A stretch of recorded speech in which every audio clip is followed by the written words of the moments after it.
When I consent patients for anesthesia, usually I'm talking about one of two anesthetics. It's either going to be general anesthesia or sedation, otherwise known as minor anesthesia care. In this video, I'm going to talk about what sedation is like.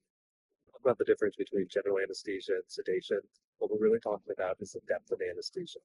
So for general anesthetics, I tell people that we're going to get you totally off to sleep, where you're going to need a breathing tube and a ventilator to breathe, and you'll have no awareness of what's going on, as opposed to sedation cases where you'll be breathing on your own. We'll give you some supplemental oxygen, either in the form of a nasal cannula or a face mask.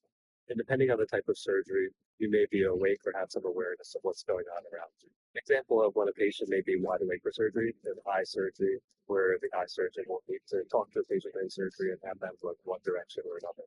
There are also safety risks for why patients may be more awake than other patients. For example, if you have a more obese patient and you're concerned that they're not going to have an airway or they're going to obstruct their airway when you give them sedation, those patients have a higher risk of being aware of remembering things during the procedure because we aren't able to provide them more anesthesia. The majority of sedation cases, we use a medication called propofol.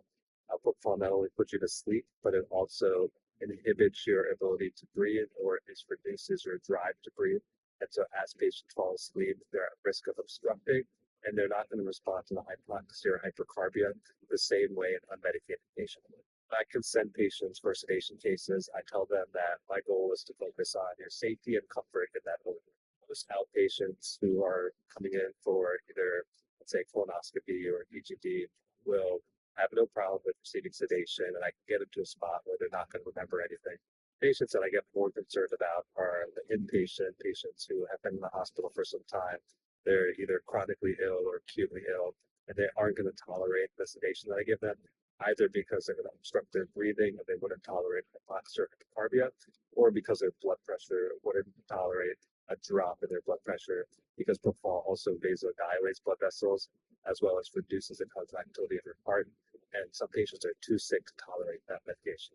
Patients who I don't think will tolerate propofol, I'll usually add adjuncts to my sedation to reduce how much propofol I need to use. For example, I'll use medications like Versed, which is a benzodiazepine, ketamine, which is an MDMA agonist, Precedex, or even fentanyl to achieve lower propofol requirements and have my patient tolerate the procedure that they know. A lot of what we're doing while we're watching patients for sedation is matching the amount of sedation they require for the amount of stimulation that's being provided by the procedure itself. It's important to recognize when they're going to be stimulating parts of the procedure so that you get your patient deeper understanding for those.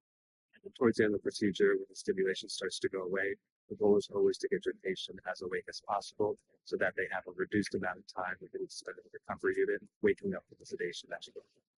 New techniques that you can do to counteract the downsides of the sedation that we use. For example, if somebody is obstructing, you can do simple maneuvers like a chin lift where you lift the chin up, or a jaw thrust where you push up both sides of the mandible to relieve the obstruction of the tongue in the airway.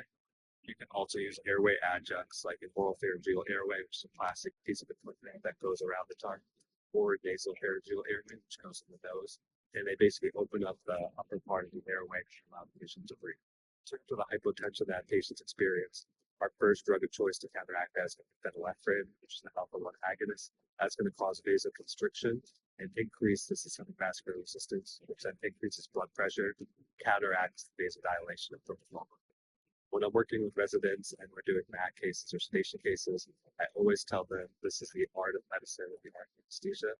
You truly start to appreciate the effects of the dosing that you start to use and how your different adjuncts associate with propofol and how you can really just control a patient's level of sedation by how much medication you're giving them. They're some of the hardest anesthetics that we do, but once you start to get good at it and you have an appreciation for how these procedures play out, you can really treat your patient well and have them wake up really clear-minded and have them feel like they just had a nice nap. And that's a really rewarding feeling at the end of the day.